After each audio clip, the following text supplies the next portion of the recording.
Primeiramente, agradecer ao Willy por aceitar esse convite, né? Foi um privilégio ter você aqui com a gente, meu amigo. O Willy foi uma graça de Deus, né? Em poder tê-lo lá no seminário. Estou no meu primeiro semestre lá no Martin Butzer e o Willy está terminando. Isso. Ele está fazendo TCC agora.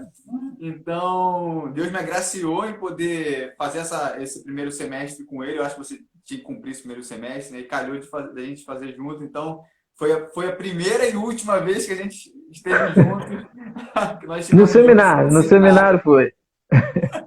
Então, foi realmente uma alegria conhecer você, o Pablo. A gente ficou ali perto, ali, assistindo as aulas. E realmente um Uhum. cara super inteligente. Só pelo tamanho da biblioteca dele, você já vê. Esses dias ele fez um. Como é que é o nome? Bookshare Tour, né? Qual é o nome? Bookshelf. Bookshelf, Bookshelf Tour, isso aí. bookshelf, sei lá. Bookshelf Tour. É, Rapaz, não acabava o vídeo. O vídeo teve mais ou menos umas 3 horas de duração. Ele falou assim: ó, vou ter que continuar no próximo vídeo. é isso aí.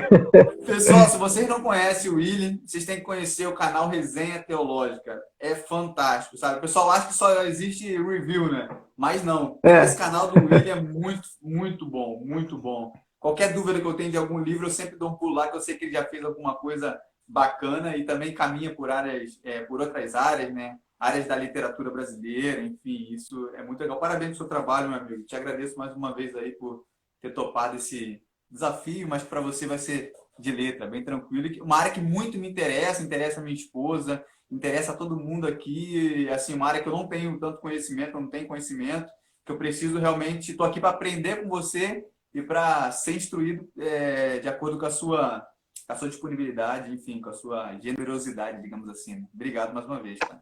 que isso, irmão. Eu que agradeço, é um prazer estar aqui contribuindo de alguma forma, né? Claro. William, então a gente vai falar sobre cristianismo e literatura, né? Uma área que você, poxa, entende muito bem, que você se dedica, está fazendo agora um TCC sobre Tolkien, né? É uma área que você, Sim. pelo que eu vejo de você, eu pude conhecer. Até brinquei que você formou um grupo lá falando sobre Tolkien. Eu falei assim, ó, tem que formar um curso primeiro para iniciantes. Começa da onde, né? Como é que eu faço? Eu não É, tenho nem ideia por onde que eu começo, né? Então, essa entrevista, esse bate-papo aqui é para mim também, é para todos que estão interessados em conhecer um pouco mais sobre obras literárias, enfim. Meu irmão, eu vou começar te perguntando, qual é a motivação, assim, para nós cristãos lermos boas literaturas? Qual a principal motivação? O que você recomenda, assim, para as pessoas?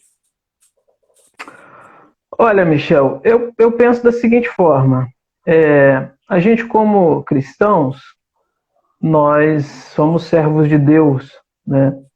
E o nosso Deus, ele é o criador de todas as coisas, e inclusive do conhecimento. Ainda que um dos efeitos da queda tenha sido a nossa capacidade de compreender as coisas, mas isso não foi de forma total, então a gente ainda consegue aprender coisas. E se tem uma maneira que a gente consegue absorver conteúdo, aprender, é por meio da leitura. Então, eu penso que a primeira motivação ela deve residir nesse desejo de aprender, nesse desejo de, como servos de Deus, como imagem e semelhança, como mordomos de Deus aqui nessa terra, aprendermos sobre o mundo que Deus criou, que está aí, sobre as coisas que estão acontecendo. Então, assim, a leitura, ela te transporta para mundos, né? Por exemplo, sei lá, talvez você nunca foi na Rússia, mas você lê algo informativo sobre a Rússia, ou até mesmo algum romance que de alguma forma vá descrever alguma coisa desse país, só um exemplo, né? Então, Sim. assim, é uma forma de nós estarmos aprendendo, absorvendo conteúdo e também glorificando a Deus, porque Deus não é o Deus da ignorância, né? Muito pelo Sim. contrário, Deus é o Deus do conhecimento e da sabedoria. Ainda que a gente esteja falando aqui de coisas totalmente, o conhecimento de Deus é infinitamente maior, e não estou falando no sentido de comparação, mas sim que a gente pode sim conhecer coisas e honrar e glorificar a Deus com isso, né? Então, o meio que eu vejo mais fácil de se fazer isso é a leitura. Sim. E tem uma concepção geral que o cristianismo é a religião do livro, né? É complicado você ser cristão e não gostar de ler, porque o livro do É cristão é a uma Bíblia. incoerência, né? Não tem coerência, não bate, né? O cristão automaticamente tem que ser uma pessoa dada à leitura, né? Que se interesse não somente pela leitura da Sagrada Escritura, mas também pelas coisas do cotidiano, né? Aquela questão de ter o jornal na mão, né? E a Bíblia na Exato. outra, né? Você está inteirado daquilo que está acontecendo, nas obras que estão surgindo, as cosmovisões que tem por detrás da nossa, né? Para a gente estar inteirado. Talvez seja isso que seja interessante para o cristão na hora de abordar uma literatura. E a gente vê isso que você está dizendo, Michel, na história da igreja e, sobretudo, na história do protestantismo, né? A Reforma Protestante, ela trouxe muito isso de novo, trouxe isso à baila.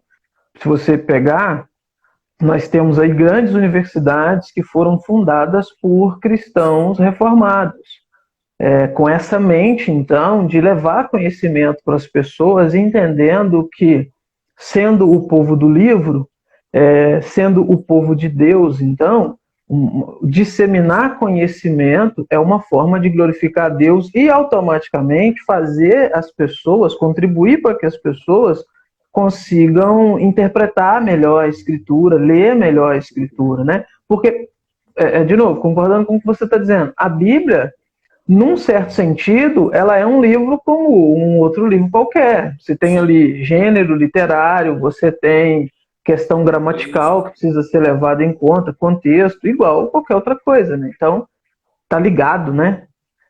Sim, perfeito isso que você falou, muito, muito interessante.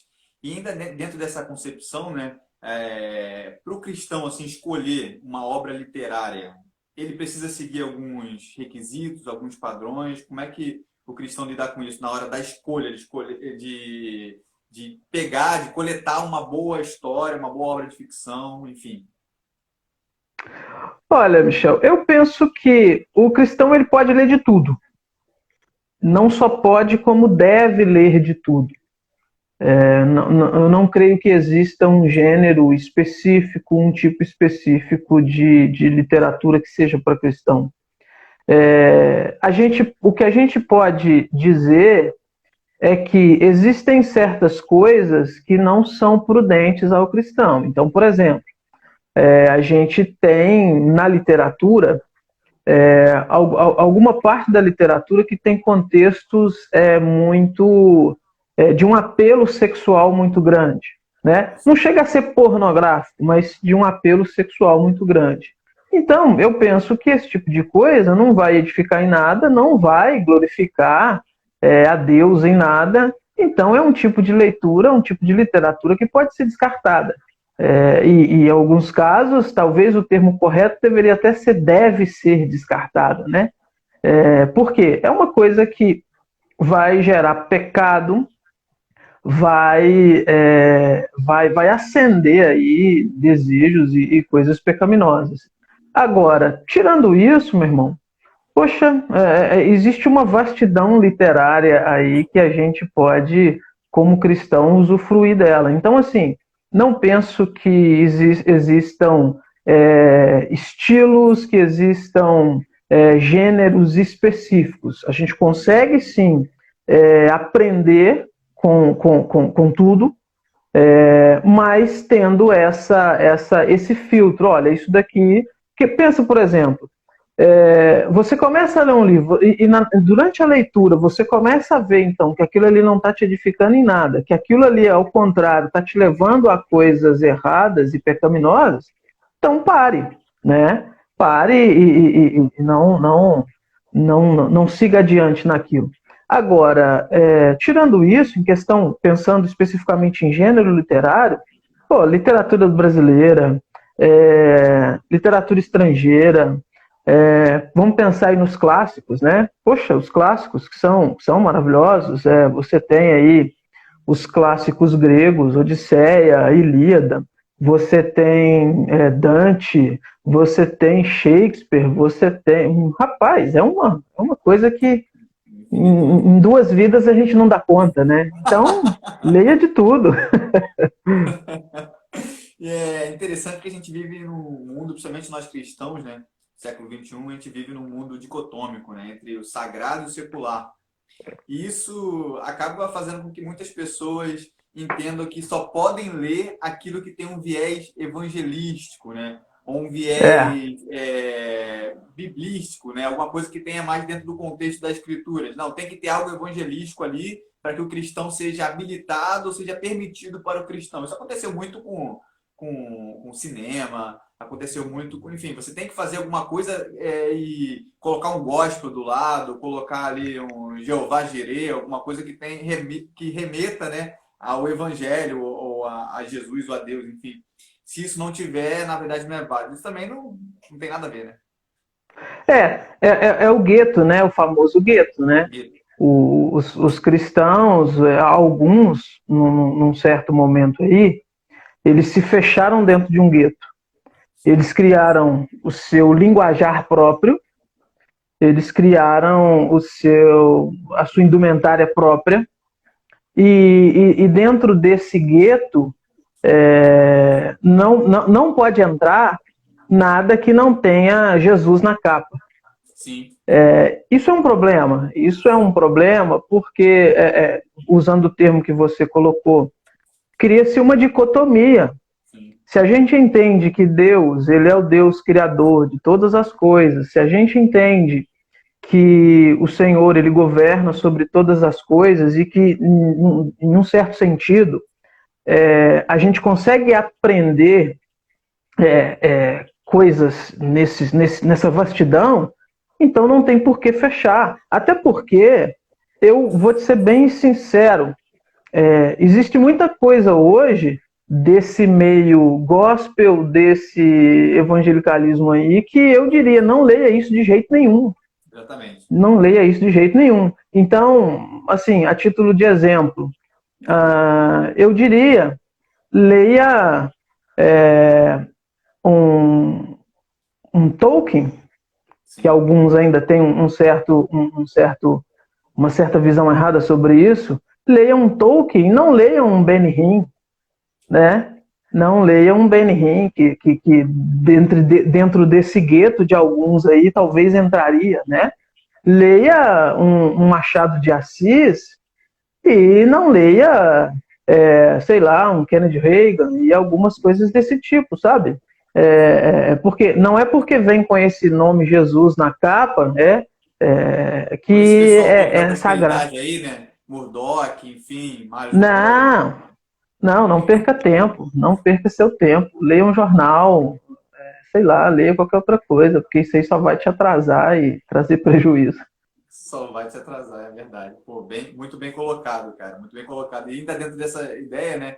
Tem muita gente que está fazendo aí, sei lá, vendendo CD pirata de pregação. Mas como é da igreja de Deus, está valendo, né? Ou abre Exato. um sex shop de alguma coisa de algum tipo lá e bota uma gospel, veste para Gospel. cristão e tá tudo funcionando, né? Ou seja, acaba. É aquele velho papo, né, do lobo com calçado de cordeirinho, né? De ovelhinha.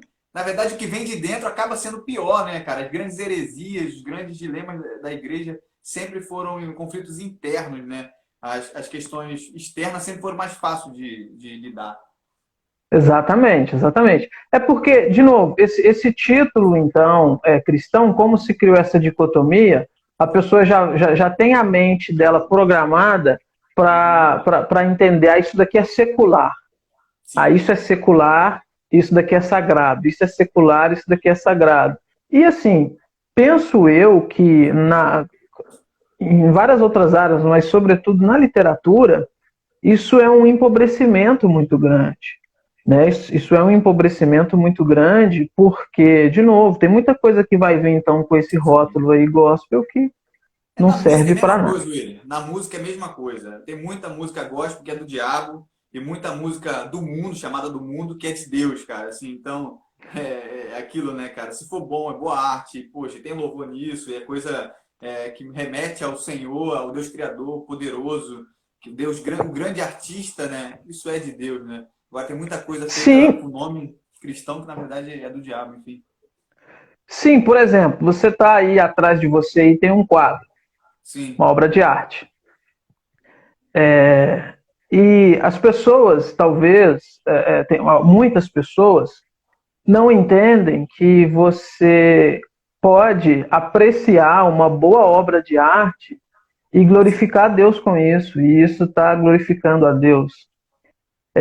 As pessoas não entendem que você ouvir uma boa música, uma música bem feita, uma música feita com, sabe, com cuidado, qualidade, né? exato critério, isso mesmo, uma coisa bem profissional, que isso, então, é também glorificar a Deus e louvar a Deus. Você é músico, você sabe disso. A gente tem aí vários exemplos na história de músicos que glorificavam e exaltavam a Deus e que muita gente nem sabe que eram Nem sabe. cristãos, né? Estou pensando aqui no Bar, por exemplo.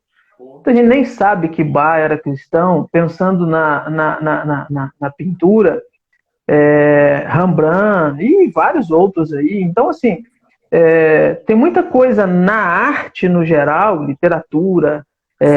artes plásticas e música, que glorificam a Deus, ainda que a letra, ainda que claramente não esteja escrito ali Jesus Cristo, ou a letra não esteja dizendo glória a Jesus Cristo, louvado seja Jesus Cristo, mas um contexto geral, isso sim Não, pode ser usado para a glória de Deus e a leitura, a literatura também, né? exatamente. Agora, William, uma pergunta, cara. Quando o cristão ele pega obras literárias feitas por não cristãos, você acha que isso pode colaborar para nós cristãos enxergar o mundo de uma maneira mais profunda, de uma maneira mais minuciosa, com mais critério e dessa forma conseguir utilizar melhor a nossa apologética na hora de argumentar questões acerca do reino de Deus? Isso favorece nesse ponto também? Favorece e muito. Favorece e muito. Veja bem, eu não quero aqui relativizar e nem diminuir o evangelho, tá? Sim, De maneira nenhuma. Mas dentro desse contexto do que a gente está tratando, veja bem, às vezes você vai conversar com algumas pessoas e você vai evangelizar para algumas pessoas, enfim. E essa pessoa, ela não está aberta para essa questão de Bíblia, de Jesus e tal. E você não vai conseguir, então, um ponto de contato. entendi. Você não vai conseguir um ponto de contato. Se você tem, se você traz uma carga cultural, que vem, então, por meio da arte, da música e da leitura, você consegue dialogar mais fácil, de uma forma mais ampla. Sim, Então, por exemplo, às vezes você não vai ter espaço para conversar com esse indivíduo e para mostrar para ele a maldade do coração humano, a depravação do coração humano, relatada ali nas páginas da Sagrada Escritura e como está na Escritura. Mas às vezes você conhece, você leu um romance, por exemplo, sei lá, às vezes você leu Crime e Castigo do Dostoiévski, que trabalha bem essa questão, você consegue, por meio desse personagem principal ali, que é o Raskolnikov, que comete um assassinato, ele cria essa divisão, ele entende que existem pessoas mais importantes, pessoas menos importantes, onde as mais importantes ele considera como sendo especiais e as outras como piolhos. Então ele enxerga que ele, se achando especial, ele pode cometer um assassinato, e é isso que ele faz. Então você consegue achar um ponto de contato.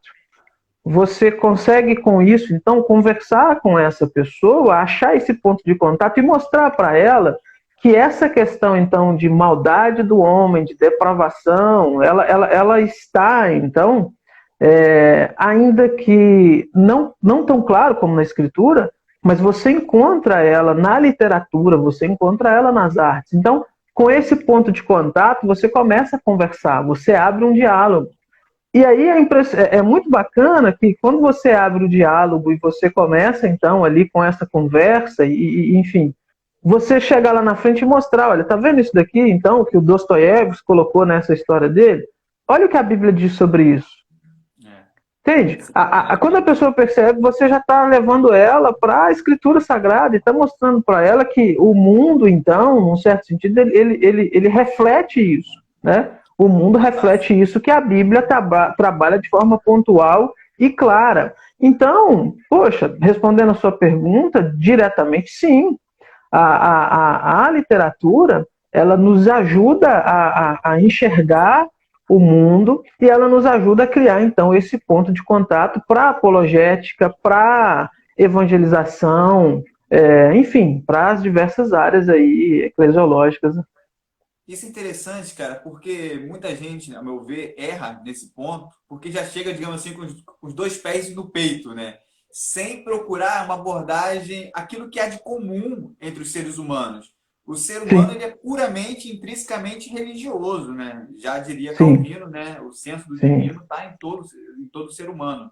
Logo, há um aspecto de semelhança e de comum entre os seres humanos, né? Então, você sim, descobrir e procurar aquilo que é comum e começar por aquilo que é comum, para aí sim ir abrindo, expandindo e mostrando, olha, esse aspecto aqui tem coisas que parece que tem em comum com a gente e tá certo, né? É aquilo que C.S. Lewis falava, né? Se o cristianismo fala isso e todas as outras religiões falam o contrário, na verdade, que fiquemos com o cristianismo, né? Mas tem coisas que o sim, cristianismo vai falar e outras religiões vai falar também, e não é porque outras sim, religiões falam que se torna mentira, né? A sim. verdade continua sendo verdade, né? Até na boca do diabo, né? E olha, a gente tem exemplos disso na Escritura, né? Pelo menos eu estou pensando aqui no exemplo de Paulo em Atenas, né? Opa, Paulo, ele está nessa escalada, então, Tessalônica, levanta perseguição, ele foge para Corinto e vai e chega em uhum. Atenas. Em Atenas, ele olha ao seu redor, ele percebe ali a idolatria daquele povo, ele percebe que, apesar da idolatria, era um povo religioso, ou seja, era um povo aberto. Então. Só que ele entende que ele precisa fazer uma abordagem diferente. E quando a gente vê, Paulo está no Areópago, né? Paulo está citando ali filósofos Filósofo. atenienses e tal. Ou seja, como é que Paulo sabia disso? Será que na hora ali veio um estalo, uma revelação divina para Paulo citar aquilo ali? Claro que não. Claro que não. Ele traz consigo uma carga, então, de conhecimento, de leitura, vamos dizer assim, de sabedoria, e ele consegue utilizar isso em prol, então, dessa apresentação do evangelho que ele vai fazer. A gente pode fazer isso hoje? Com certeza. De novo, você não está diluindo o evangelho. Você não está dizendo, dentro desse exemplo que eu dei, você não está dizendo, então, que Dostoiévski é o evangelho. Você não está dizendo isso, mas você está utilizando isso como ponto de contato. Tá sendo inteligente. Exato, Tá exato. sendo inteligente, tá sendo inteligente. Agora, William, interessante também é que essas questões da história, da ficção em si, né? Muita gente lê obras desse gênero literário, parece que tá aplicando assim um método hermenêutico de Agostinho. Sei lá, o cara quer buscar um monte de sentido dentro daquilo que a história está contando. Não, aqui, com certeza, vou usar o exemplo clássico, né, de Nárnia. Não, aqui C.S. Lewis queria falar sobre isso, está apontando para esse ponto e tal, não sei o quê. E às vezes nem sempre isso acontece, né? Às vezes o cara está só simplesmente fazendo uma história. A questão é o seguinte, esse modo de interpretar as histórias de forma alegórica, de forma a buscar outros sentidos por detrás, né? É o modo correto? Como é que a gente entende isso? Não. É, de cara, assim, eu digo não, não. Por quê? A gente aprende, a gente no seminário, por exemplo, que a gente aprende que a maneira correta de fazer uma interpretação é você entender e respeitar a intenção do autor. O autor, quando escreve, ele tem uma intenção e ele tem um motivo de escrever aquilo ali. Qualquer interpretação que você faça que fuja a essa intenção do autor, você está, então, interpretando de forma errada. Então, assim, isso, ao meu ver, é válido para qualquer tipo de literatura. Mas existe também um conceito que é aqui onde eu percebo que as pessoas erram às vezes, que é o seguinte: vamos pensar em cosmovisão cristã, né? O que é cosmovisão cristã? Falando aqui bem basicamente do significado. Cosmovisão é a maneira como você enxerga o mundo à sua volta e interpreta esse mundo. Como alguns usam o exemplo, é o óculos, né, que você utiliza para enxergar o mundo à sua volta. Uma vez que o mundo ocidental é um mundo majoritariamente cristão, e não vou nem discutir plenamente ou não, estou dizendo no costume, cultura tal, é inegável, então, que, num certo sentido, a gente não consiga ver lampejos, questões pontuais aí que são comuns no cristianismo dentro dessa literatura. Ainda que a intenção do autor não fosse essa, entende o que eu quero dizer? Então, eu tô dizendo assim, o autor, ele não sentou, quando ele sentou para escrever, ele não pensou assim, olha, eu vou escrever isso daqui e esse personagem vai significar tal coisa. Mas como ele vive nessa cultura, ele transfere para aquele material que ele está fazendo esse mundo a qual ele vive. Entendi. Então, quando a gente lê, a gente consegue perceber algumas coisas disso? Sim, a gente consegue perceber. Agora, a questão o problema que eu vejo é como que as pessoas, é a intensidade que as pessoas estão fazendo isso. Então as pessoas elas vão nisso que você está dizendo, elas tentam criar ali então uma questão toda alegórica. Isso representa aquilo, isso aqui representa aquilo outro, e aí no final aquela perguntinha, né? Qual é a moral da história? A moral da história é isso daqui. Sendo que o autor, ele nunca fez isso. Talvez C.S. Lewis, ele porque Lewis ele é alegórico, né? Pensando em Nárnia, Lewis ele é alegórico. Então, como os estudiosos aí de Lewis sempre falam, se você ler Nárnia e não entender que Aslan representa Jesus, você não entendeu nada, entende? Porque, de novo, Lewis faz questão de deixar isso claro. A questão ali, quando o Aslan ele se entrega para a rainha branca ali no lugar de Edmundo, né? A Edmundo sendo o traidor e Aslan sendo o inocente, ele se entrega, ele vai até a mesa de prata ali e ele morre no lugar de Edmundo. Ainda que a teologia de Lewis nesse ponto ela seja fraca, né? Porque Lewis está fazendo eco ali àquela ideia do resgate pago a Satanás, mas enfim, isso é assunto para outra hora. E tá dando muita polêmica aí no Facebook até, né? Pois é. Mas assim, é inegável que ali, então, Lewis deixa claro que aquele personagem que ele está colocando representa Jesus e que aquele outro, então, o Edmundo, representa a humanidade pecadora. Ele coloca isso claramente.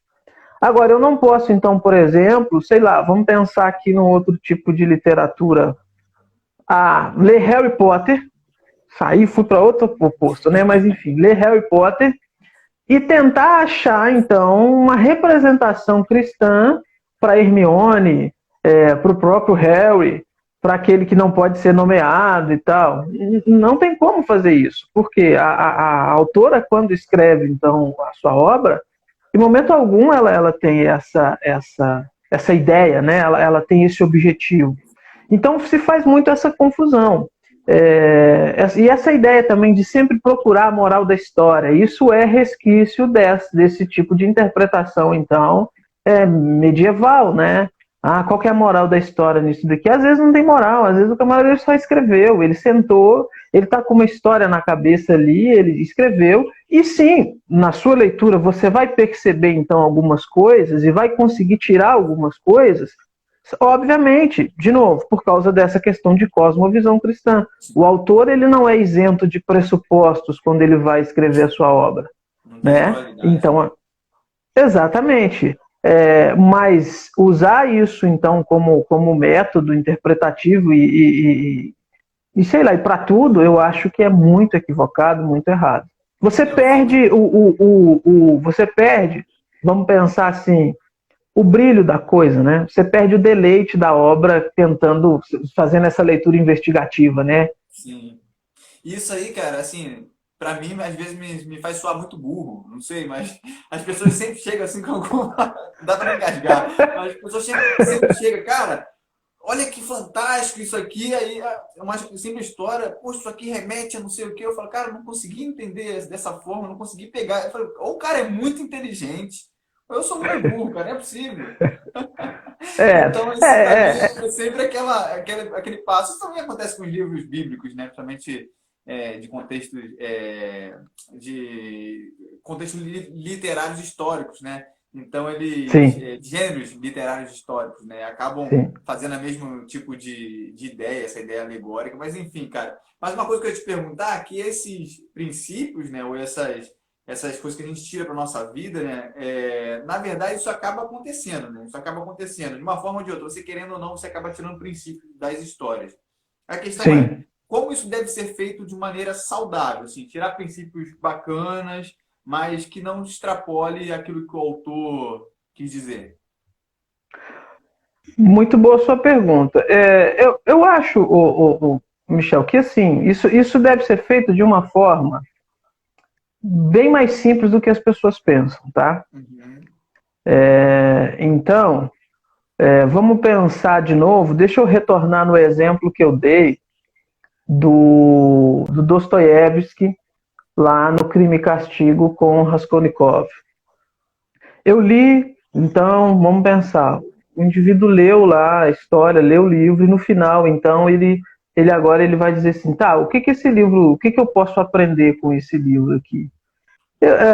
Eu acho que esse questionamento, ele já é um questionamento equivocado, né? Ele já é um questionamento equivocado porque, de novo, o autor Dostoiévski, quando sentou para escrever, será que ele pensou, então, no final as pessoas vão então tirar essa e essa moral? Eu acho que não. A questão é, no decorrer da história, no decorrer da leitura, no decorrer com que você vai então acompanhando esse romance, nesse exemplo que a gente está citando, você consegue sim encontrar algumas coisas ali que obviamente vão te dizer alguma coisa. Então, por exemplo, ele comete um assassinato e a pena maior para ele é a consciência. É angustiante ver como que em 70% ali da obra, o castigo que ele está sofrendo não é nem a prisão, mas é a consciência e tal. Ou seja, o que, que eu tiro para minha vida disso? Ah, meu irmão, você sabe que não se deve cometer assassinato. Entende? O problema é que as pessoas vão pensar assim, nossa, mas só isso? Ah, mas, né? Você quer o que mais? Às vezes Foi as até pessoas engraçado, buscam uma desculpa. coisa muito transcendental, muito, sabe? E não é, às vezes o exemplo é esse mesmo. É igual parábola na Bíblia. É igual parábola. Exatamente. Ah, a pessoa quer achar, esse personagem na parábola significa isso, esse significa aquilo, esse significa aquilo outro, esse significa aquilo outro. Às vezes Jesus contou a parábola para responder uma pergunta. Uma pergunta. Tipo a parábola do bom samaritano. Qual que foi a pergunta? Ah, Senhor, quem é o meu próximo? Ele foi e contou essa parábola. Aí Ou as então pessoas, os caras não, querem enxergar todo o evangelho, a toda a criação, aspecto da criação, que é da redenção e glorificação, dentro de uma parábola para responder uma pergunta, né? Que é um outro é, erro também. é, exatamente. E aí, e além disso, pensa nisso então numa obra literária, num Sim. romance, é, num quadrinho, né, num HQ, não faz sentido. Eu não acho que as duas coisas, apesar de a gente conseguir então alguns aspectos que comunicam algo para a gente, Sim. mas a gente não deve forçar a barra. Às vezes, aí eu volto no que eu disse há pouco. Às vezes, meu irmão, essa leitura ela vai te causar só o deleite mesmo com aquilo, sabe? E no final você vai dizer assim, poxa, que bacana, que história bem escrita, que livro bem escrito, que coisa bem elaborada. Glória a Deus por isso. Graça comum, é. Graça comum, né? Exatamente. E você não precisa, então, fazer aí sei lá, uma pós-graduação, pós-doutorado para poder entender isso.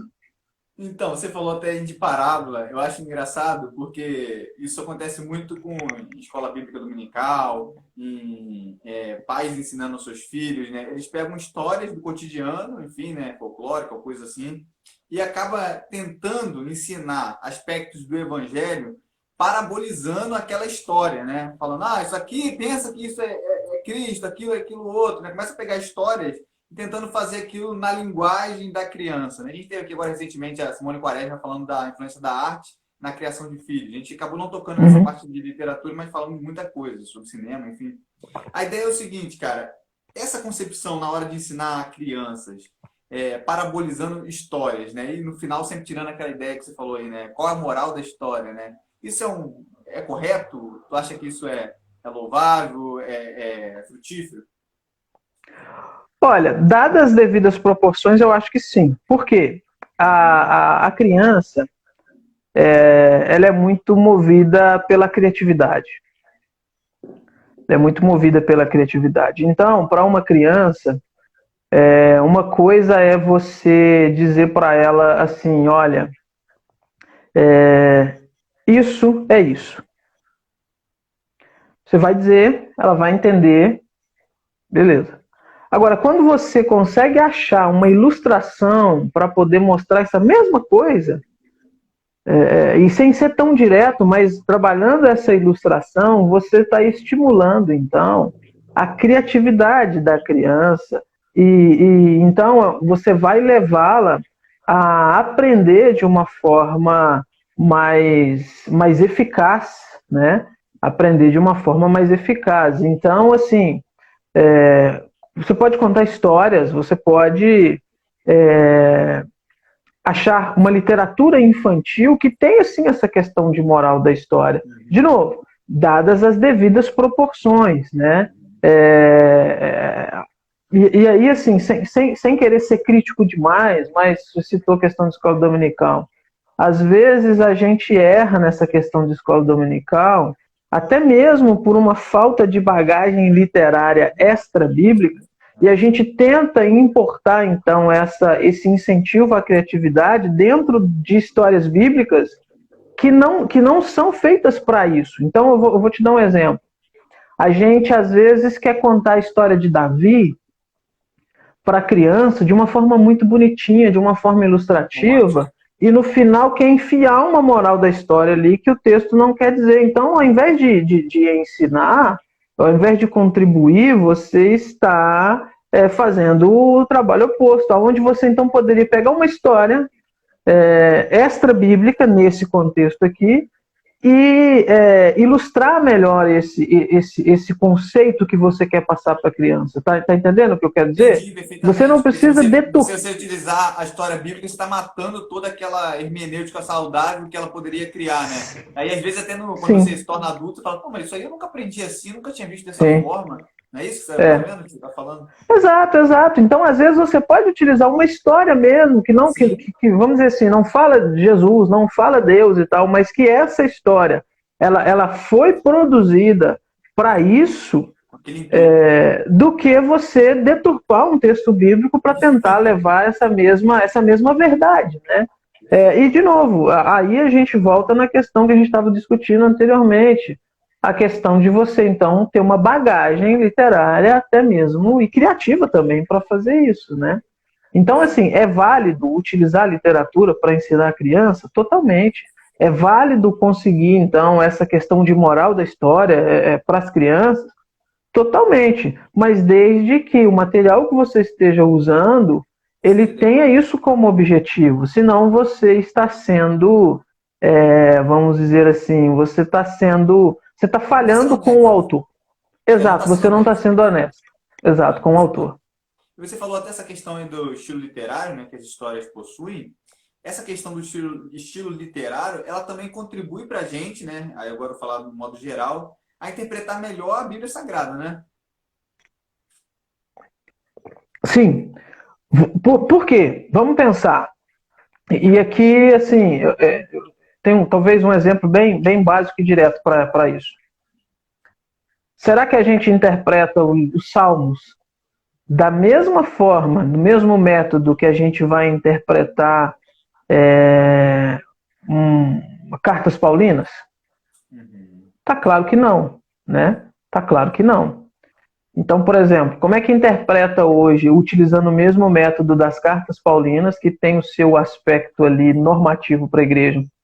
Como é que você interpreta isso, então, quando o apóstolo Paulo, quando o salmista diz sobre quebrar os dentes dos inimigos? Opa. Quando ele diz sobre rachar a cabeça dos filhos deles nas pedras? A gente entende, então, que você tem. Sim, o que a gente tem aqui? A gente tem estilos literários diferentes que vão demandar, então, uma interpretação diferente. Só que se você não faz ideia do que é estilo literário, se você não faz ideia do que é isso e não consegue identificar isso na leitura do texto, não vai dar certo. E aí, de novo, a literatura ajuda nisso? Ajuda. Ajuda e muito. Muito. Por quê? A literatura, ela é repleta de estilos literários diferentes. Então, você lê um conto, você lê um romance, você lê poesia, você lê narrativa, você lê ficção. Você vai lendo diversas coisas. E tem isso na Bíblia? Meu irmão, tem tudo isso. Não esqueça, a Bíblia são 66 livros, né? E são 66 livros dentro aí de diversas, de vários estilos literários que devem ser respeitados, né? Então eu acho que contribui sim muito a literatura para a própria interpretação da escritura, né? Que bacana. Tem uma pergunta aqui do Bladislau, do Crente, que é meu amigo. Ele está perguntando aqui, eu Sim. achei interessante a pergunta que ele fala assim: você acredita que o cristão tem que ter uma certa maturidade espiritual para ler livros de autores não cristãos e tirar dessa leitura uma contraposta cristã, né? Interessante a pergunta. Sim, sim, a maturidade espiritual ela é válida para tudo. Ela é válida para tudo. Agora, aí a gente volta de novo no que a gente estava discutindo. Eu acho que junto com a maturidade espiritual é você entender a intenção do autor ao escrever aquilo ali, porque às vezes não demanda só uma maturidade espiritual, às vezes a pessoa até tem uma maturidade espiritual, mas ela não tem o mínimo conhecimento literário. Exatamente. Então, essa maturidade espiritual dela não vai fazer um milagre nessa hora nesse contexto que ele está dizendo, de fazer uma aplicação, né? Ela não vai fazer esse milagre. Exatamente. Então, assim, eu acho que a maturidade espiritual, ela deve te conduzir a cultivar esse gosto e esse apreço por literatura, para então essas duas coisas juntas, elas contribuírem para você conseguir ler qualquer coisa e tirar aquilo que deve ser tirado, descartar aquilo que deve ser descartado de qualquer coisa que você estiver lendo. Exatamente. Isso aí remete também àquele ponto, né? Você tem duas pessoas para interpretar a Bíblia. Você tem um ateu que sabe tudo de grego, hebraico, é um bom leitor, um bom intérprete, o cara está acostumado a ler livros, enfim, ele já tem essa bagagem toda. E você tem aquele cristão que não lê, enfim, mas é um cara altamente espiritual, que ora, jejuma, enfim. Qual desses irá interpretar melhor? Olha a pergunta: qual desses irá interpretar melhor o texto sagrado? É claro, para surpresa de muitos, que é o ateu que sabe tudo de grego, sabe tudo de hebraico e tem uma bagagem interpretativa por detrás. Agora, ele acreditar naquilo que ele está interpretando é outra coisa, né? Então, Sim, as ferramentas são comuns às pessoas, estão disponíveis, sim, basta a gente procurar exercê-las e aperfeiçoá-las e descobri-las, né? Talvez seja esse o sim. ponto, E né? a Bíblia, ela se diferencia nisso que você está dizendo, por quê? Uhum. A leitura bíblica, ela vai ser acompanhada da ação do Espírito Santo, né, da comunicação daquilo na vida do cristão pelo Espírito Santo. Então, assim, eu imagino que eu concordo plenamente com isso que você está dizendo. É só você pensar hoje, por exemplo, no Leandro Carnal, Sim. que é um ateu. E se você vê o Leandro Carnal, eu te garanto que, pelo pouco que eu vi, não acompanho, mas pelo pouco que eu já vi, conhece de Bíblia, interpretação grego e tudo muito mais do que muitos crentes hoje aí. Só que por essa questão do Espírito Santo, você vê que ele continua ateu, ele continua lendo isso aí e continua ateu. E aí você vai ter um crente que não conhece de nada disso. Talvez a leitura dele é escrever o nome, ler o nome e ler o mínimo possível. Mas quando ele lê o texto sagrado, aquilo comunica graça para a vida dele, né? Aí a questão é, tudo bem, falando de Bíblia é assim. Falando de outras literaturas, é assim também? Então, quando eu estou lendo, por exemplo, um Dan Brown, pensando aqui no primeiro nome que me veio, o Espírito Santo está junto ali, me ajudando na interpretação e na aplicação, entende? Aí a gente começa a ver as diferenças. É claro que o Espírito ele nos acompanha, né? Mas pensando porque qual que é o objetivo da Bíblia como livro e qual que é o objetivo do outro livro, entende? Então, nesse sentido, a gente tem essa diferença gritante. O que não significa, então, que o crente ele vai dizer assim, então tranquilo, eu tenho o Espírito Santo, não vou me preocupar em estudar nem nada. É claro que não.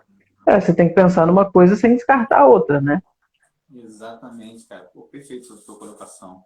É interessante, assim, a gente está tratando também dessa ideia literária, né? E não tem como fugir. Quando o cristão pensa em literatura, né, ele já pensa em C.S. Lewis, já pensa em Tolkien, mas C.S. Lewis, né, digamos assim, é o primeiro que a gente pensa, né? A ideia é o seguinte, cara, por que Lewis gera tanto interesse no cristão?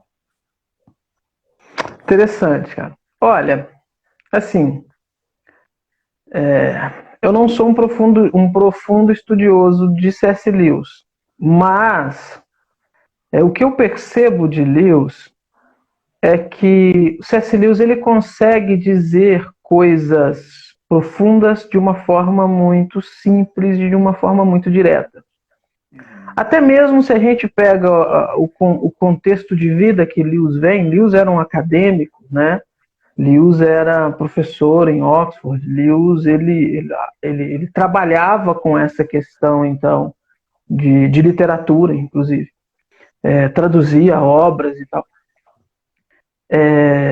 E é impressionante ver, então, como que ele consegue pegar conceitos, ele se converte, né, já na idade já adulta, por influência de Tolkien, né? Tolkien era católico, mas por influência de Tolkien, Lewis se converte e vai ser, então, membro da Igreja Anglicana. E ele consegue, então, já de uma forma muito rápida, começar a escrever, e é interessante porque as coisas que ele escrevia refletia conflitos que ele tinha na cabeça dele durante esse período que ele, então, não servia a Deus. Então, está muito fresco ali na mente dele, e ele consegue, então, tipo assim, imagina, olha, tentando dizer com as minhas palavras, é como se Lewis dissesse assim, olha, sabe isso daqui, que eu, assim, como um agnóstico, como um não teísta, sempre tive dúvidas, olha que fácil que é assim, aí ele vai e começa a escrever isso. Então isso acaba comunicando de uma forma muito, muito fácil na mente das pessoas. Eu não estou dizendo que Lewis não tem profundidade acadêmica, não é isso. É que ele prefere escrever dessa forma, né? E a gente percebe também em Lewis uma sinceridade na hora de escrever. Lewis ele não tenta florear, Lewis ele não tenta maquiar o que ele está escrevendo. É aquilo que ele pensa, é aquilo que ele escreve. Então, por exemplo, o livro de Lewis que mais me marcou, que é a Anatomia de uma Dor, que é um livro que ele escreve quando a esposa dele, a Joy, ela fica doente, ela tem câncer e ela morre. E aí Lewis então escreve, né? Está escrevendo o seu diário, e isso depois se torna um livro. E é impressionante ver como que ele é sincero e direto com aquilo que ele está escrevendo. Então chega um momento que ele escreve assim, olha, você está passando por um problema, aí você vê Deus, você enxerga em Deus uma saída, e quando você vai até Deus, o que Deus faz? Fecha a porta na sua cara. Cara, salmos, são salmos, né? É Asaf no Salmo 73.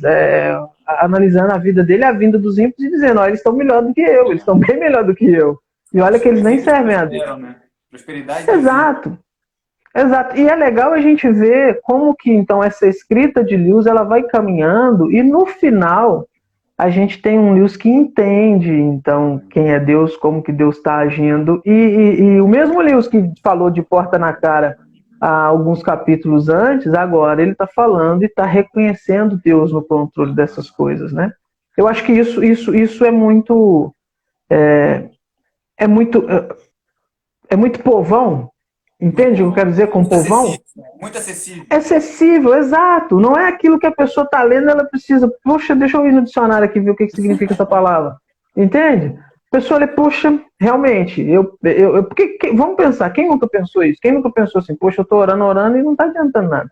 Aí a gente vê uma obra literária de um cara da envergadura de Lewis escrevendo isso, né? Você começa a pensar assim, poxa, eu quero ver o que mais que esse cara escreve. E aí, quando você vai e começa, meu amigo, é um caminho sem volta. E é interessante que muita gente conhece Tolkien, né, através de Lewis, cristão normalmente, né? Ele se interessa por Tolkien já conhecendo essa ideia que Lewis e Tolkien eram próximos, enfim, né, totalmente relacionados. Aí quando a pessoa chega em Tolkien com óculos, digamos assim, de Lewis, acaba se decepcionando um pouco. Acaba falando assim, poxa, não era isso que eu esperava. Sim. Já com essa ideia das coisas estar claras, dessa concepção alegórica que você colocou e tal, de estar muito fácil ali para ela enxergar. E aí quando ela chega em Tolkien, fala, poxa, acaba se decepcionando. A ideia é o seguinte, o que não esperar em Tolkien dentro dessa ótica de Lewis? Você poderia dar umas distinções entre os dois? Sim, muito boa sua pergunta. Isso realmente tem criado decepção em muita gente. Lewis e aqui eu estou pensando em Nárnia, né? Para a gente trabalhar com o mesmo estilo literário aí. Lewis em Nárnia, ele é extremamente alegórico. Ele está fazendo alegoria, está fazendo alegoria, está fazendo alegoria. Tolkien, no Senhor dos Anéis, em todo o seu legendário, mas sobretudo no Senhor dos Anéis, Tolkien você não encontra alegoria em Tolkien. O que é alegoria? Vamos tentar esclarecer. Por exemplo, Aslan é Jesus, está claro. Aslan, ele não tem uma variação de papéis dentro da narrativa. Aslan representa Cristo em todo momento, desde o surgimento dele lá, com a criação, né, cantando lá, criando todas as coisas, até o final.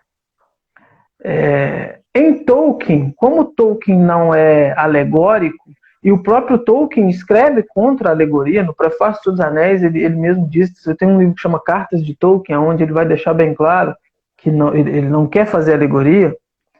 Você não consegue enxergar, então, diretamente, por exemplo, vamos pensar em Tolkien, vamos pensar no Senhor dos Anéis, Frodo. Você consegue criar uma alegoria com Frodo? Você não consegue. Você não consegue. Eu até tentei. Gandalf. Hein? Eu até tentei, mas não consegui. Não tem como. O Gandalf, por exemplo, você consegue criar uma alegoria direta com o Gandalf? Não, de jeito nenhum.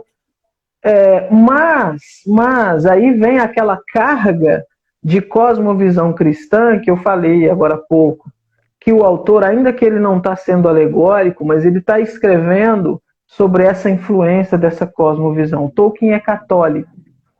E Tolkien é um católico devoto, ele não é um católico só nominal. Então, você consegue perceber pontos de contato entre aquilo que Tolkien está escrevendo com a doutrina, a teologia católica. Entende? Então, por exemplo, ainda que Frodo, você não acha um ponto de alegoria, uma alegoria, ainda que em Gandalf, ainda que em Aragorn você não acha uma alegoria, em certos momentos da narrativa, você consegue perceber esses personagens, eles tendo funções que batem com algumas coisas do cristianismo. Então, por exemplo, o Frodo e o Sam, naquela jornada com o anel rumo à montanha da perdição, a gente consegue perceber ali um resquício dessa cosmovisão cristã de Tolkien, dentro do conceito de sacrifício vicário, porque eles estão se sacrificando, eles estão naquela jornada para fazer algo que vai beneficiar a Algo bem Terra-média de maior, né? todo. Exato. Você consegue ver, por exemplo, então, no Gandalf, em alguns aspectos, Gandalf sendo bem profético, né? Sendo bem profético. Você consegue perceber no Aragorn, principalmente nos livros, no filme nem tanto, mas nos livros, é emocionante você ler sobre o Aragorn, principalmente no terceiro, o Retorno do Rei, como que Aragorn, em certos momentos, ele traz para si, ele encarna o ofício real de Cristo, como o rei que deveria vir, como o rei que deveria reinar, destruir de vez o mal e trazer ali um reino de paz, prosperidade e bonança. Então, assim, a questão é que em Tolkien requer você pensar mais, sobretudo respeitando o autor. Nas cartas de Tolkien, ele vai dizer que O Senhor dos Anéis é uma história cristã, mas não é alegoria. Então, talvez a diferença reside entre Tolkien e Lewis nisso daí, né? Porque é legal. Você falou do grupo, né, que a gente tem lá sobre a questão do Tolkien e tal. É legal discutir, é legal conversar, é legal você ter outras pessoas que gostam e discutir, poxa, o que você pensa disso daqui? Como é que você enxerga isso daqui? E pensando em Tolkien, que é uma coisa mundial, tem sociedades aí sobre as obras de Tolkien no mundo todo, ganhou uma vastidão aí enorme, né? É muito bacana, mas respeitando o autor. A questão é, a gente então tem que entender essas coisas, ainda que você tenha conceitos, então, que são associáveis ao cristianismo e você consegue, então, sei lá, tirar proveito disso, não um proveito somente na leitura, mas tirar algum outro tipo de proveito, isso deve ser feito respeitando, então, o autor e entendendo essa diferença. Tolkien escreve de um jeito, Lewis escreve de outro jeito, né? Por exemplo, só para eu fechar, então, é a questão do peregrino, do John Bunyan, Opa, sim. né? O que o Bunyan faz ali? Bunyan faz exatamente, totalmente uma alegoria. Alegoria, Proposta. né? Um ocidental que foi criado nesse contexto, então, cristão, que ele lê o Peregrino, se ele não entender que o cristão ali é o cristão, né? Aí fica difícil, né? É difícil, perfeito, cara. E tem uma, assim, pra gente encerrar também, eu queria que você primeiro. Tem uma pergunta no Instagram lá que eu prometi que eu não ia fazer pra você, mas vou fazer. Lewis ou Tolkien? Rapaz, Isso, né? Tolkien, O cara tá fazendo o TCC dele em Tolkien, né? Pelo amor de Deus, né? E você vai voltar aqui pra Tolkien, falar de Tolkien. sim. Mas nessa aí eu vou de Tolkien, mano. Os cristãos aí, protestantes e tal, reformados, podem querer me enforcar, mas é Tolkien. É porque, além de você conhecer a obra, quando você conhece o contexto em que aquilo tudo foi produzido, rapaz, Tolkien dá as primeiras pinceladas ali na obra dele em 1917. Sem contar uma vida inteira de estudos linguísticos que são o resultado desses estudos é o que a gente tem como legendário dele, né? Então, assim, mas a gente fala disso depois. Depois, não dá spoiler, pelo amor de Deus. Fiz mais 2 horas de você falando de Tolkien. Mas tem uma Não é? pergunta que eu achei interessante no Instagram, que foi o seguinte. Você recomendaria alguma sucessão, assim, uma escadinha, digamos assim, uma palavra mais fácil de entender, das obras de C.S. Lewis? A pessoa está começando a entender agora Lewis, ou conheceu agora, tem algum nível, assim, eu já começo com um problema de sofrimento? Olha, Eu penso que, tirando sem pensar em Nárnia, sem pensar na parte fantástica e fictícia de Tolkien, ó, de Lewis, que é aí Nárnia, trilogia cósmica e tal, eu acho que é interessante começar com o cristianismo puro e simples. Boa. Eu acho que cristianismo puro e simples é um bom começo.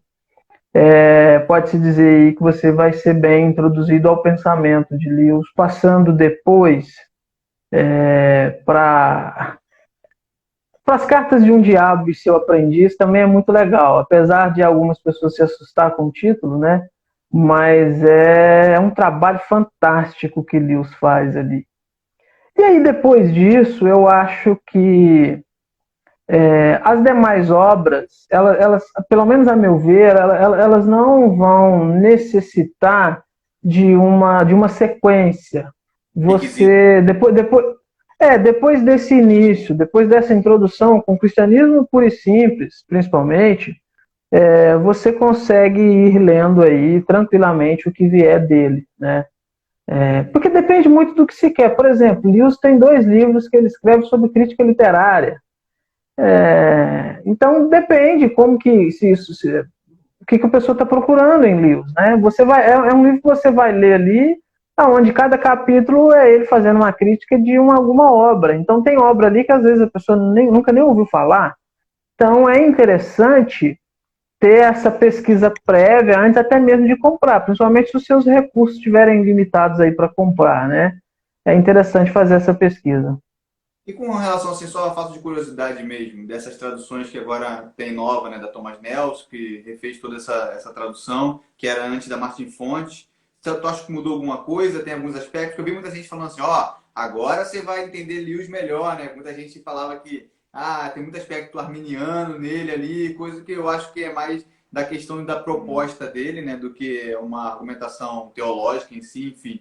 Mas aí o pessoal falou assim, agora com essas traduções da Thomas Nelson, acho que parece que vai ficar ok. Mas a ideia mesmo, tem muita distinção entre uma e outra? Olha, eu vou te ser bem sincero, eu não sei te dizer isso. Eu não sei Uhum. te dizer isso porque, sinceramente, como eu te falei, eu não sou um profundo conhecedor em livros. Talvez eu conseguiria discutir com mais propriedade isso com você na questão das obras do Tolkien, Sim. É só ter uma entre as curiosidade mesmo, traduções. porque tem muita gente falando sobre isso aí, e eu não sei até que ponto é falácia, até que ponto é verídico mesmo, enfim. Foi só uma curiosidade É, por mesmo. exemplo, por exemplo, eu li Nárnia na Martins Fontes. Martins Fontes. Eu li Cartas de um Diabo a seu Aprendiz na Martins Fontes. Cristianismo Puro e Simples também Martins Fontes. Aí recentemente por exemplo, o Anatomia de uma Dor é da editora Vida, né? Então não entra nessa questão. Mas recentemente eu li mais umas 2 ou 3 obras dele que já são da Thomas Nelson. Eu não sei te dizer Bernardo diferenças Guimarães. assim. O trabalho, com certeza, o trabalho ali de capa e tudo mais realmente bem bacana, mas eu não sei te falar essas questões de tradução aí não. Tranquilo, tranquilo. Bom, a gente vai encerrar, né? E para encerrar, eu queria que você desse um norte para as pessoas que estão agora ingressando nesse mundo, né, literário. Muito cristão começa lendo teologia, né? Começa fazendo um trabalho inverso, né? Começa lendo sistemática, começa lendo Berkhoff, Michael Horton, enfim, Gruden. Aí Nossa. começa a entender esse meio literário depois, né?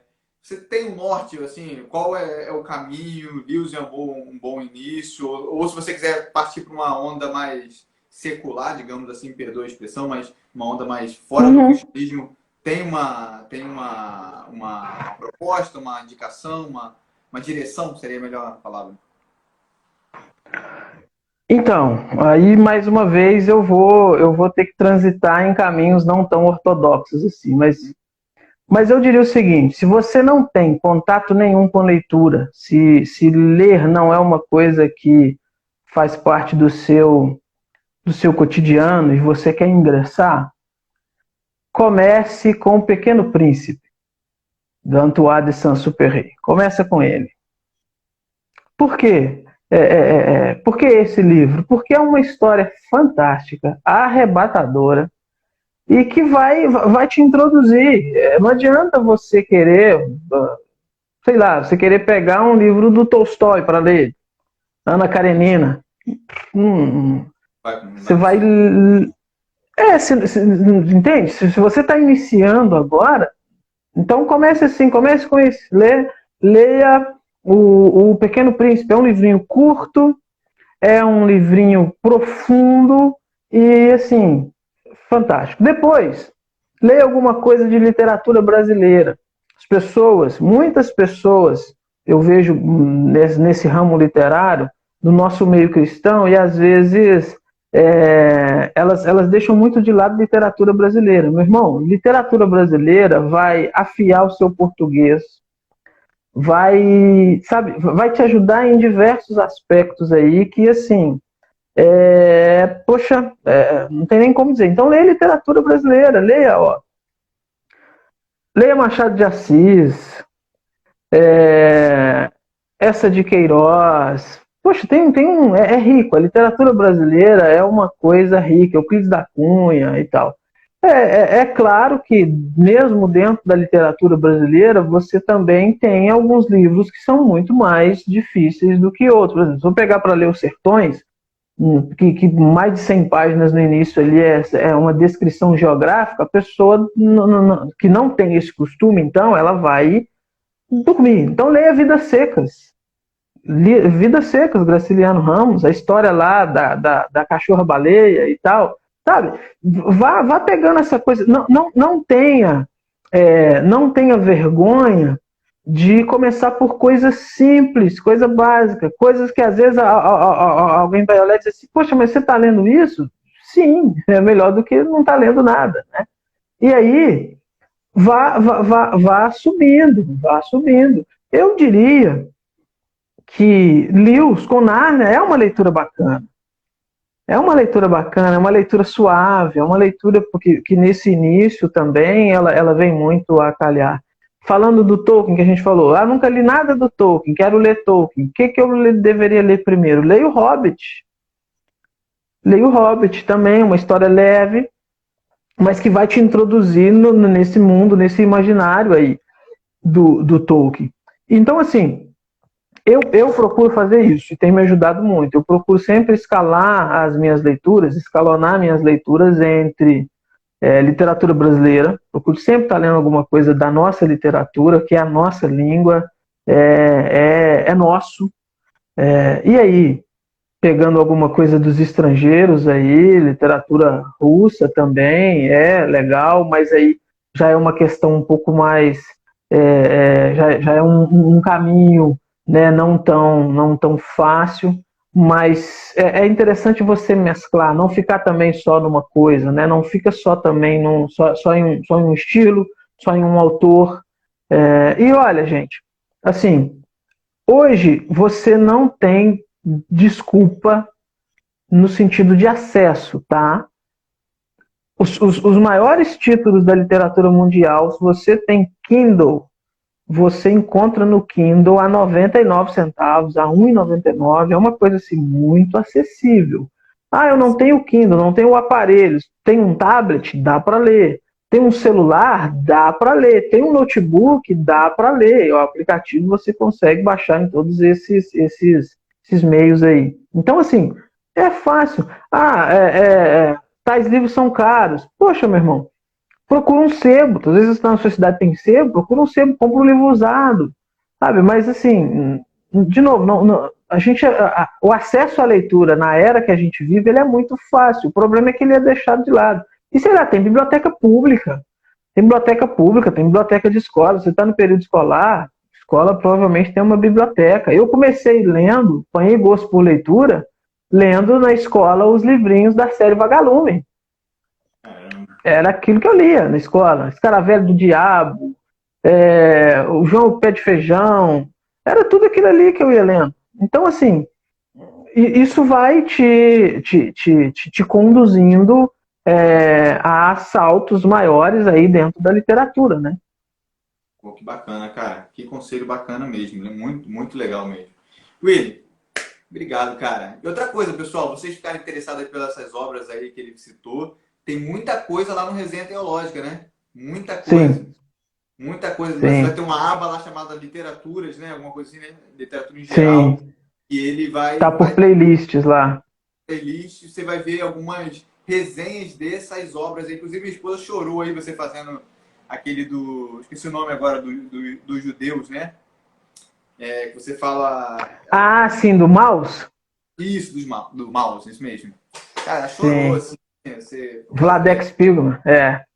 Você também se emociona um pouco, né? Naquela resenha. Demais, cara, demais. Puxa vida, é um negócio. Você perde, você desidrata litros e litros aí de choro, dependendo do que estiver lendo. Cara, queria te agradecer aí, muito obrigado por ter dado essa atenção pra gente, né? Com certeza muito relevante para todo mundo que assistiu, né? Que vai assistir depois, vou orar para conseguir salvar isso aqui, a gente conseguir disponibilizar lá no nosso canal, porque esse material é muito importante, ter você falando sobre isso, sabe? Uma pessoa que sabe do que está falando, que entende esse assunto, vai ser muito importante para nós cristãos sairmos um pouco desse gueto, né? Do gueto Uhum, evangeliquez, dessa pegada, ah, não, só leio se for obra cristã. Pô, legal, sim, leia a obra cristã, mas saia desse nicho um pouco, né? Procure entender um pouco mais a sua realidade, o mundo que você está inserido. Você não é um ET, né? Você não é um exato. está dentro do mundo, né? E é no mundo que a gente precisa fazer a diferença. Os cristãos já perderam muito espaço na arena pública, né? Espaço no debate, espaço na música, espaço na política. Então, se a gente não conhecer, né, essas obras, não conhecer de forma intelectual, de buscar realmente ter bagagem para poder conversar com alguém, para ter ponto de contato, para poder evangelizar, para poder falar do Senhor, até a gente não vai fazer diferença no mundo, né? Então, pô, cara, muito obrigado. Deus abençoe você aí. Espero, embora a gente não vá se ver mais no seminário, que a gente se vê em outro lugar, enfim. É uma honra ter você aí, cara. Muito obrigado mesmo. Ah, que isso. Eu que agradeço pela oportunidade de estar aqui falando, né? De estar falando um pouquinho dessa área que eu acho tão importante. E eu quero só reforçar. Leia, procure aprofundar na leitura, sabe? Você não precisa ler, sei lá, um livro por dia, um livro por semana. Às vezes, sabe, bicho, as pessoas desanimam também porque elas querem se comparar.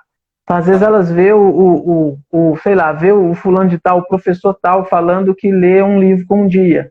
Aí ela fala, puxa, eu não consigo. Se você lê um com 6 meses, vá no seu ritmo, mas leia, mas leia. A questão é que você não pode desanimar. E aí, daqui a pouco, você vai ver que o seu ritmo vai aumentar e você vai estar lendo outras coisas, coisas mais profundas e com menos tempo, e enfim, e tudo vai caminhando, né? Essa pegada de mídias sociais, né? Os caras botam as metas de leitura, ou então, final de ano, sempre tem esse negócio, os caras postam todos os livros que leram no ano. Falam, não é possível, esse cara não fazia nada, ele só lia. É isso Só mesmo. conheço uma pessoa que faz isso, é verdade, é o Willie Robert. O resto. Não, mano, tô fraco. O seminário, o TCC, cara, tá me tomando tempo, viu? Mas faz parte, vai ficar legal. Deus abençoe, você vai voltar aqui para falar de Tolkien. Tá marcado já. Tranquilo, tranquilo. Muito Valeu, obrigado. obrigado Até mais, por todos pessoal. conosco e sigam lá a Resenha Teológica. É fantástico, vocês vão gostar. Deus abençoe, valeu, tchau, tchau.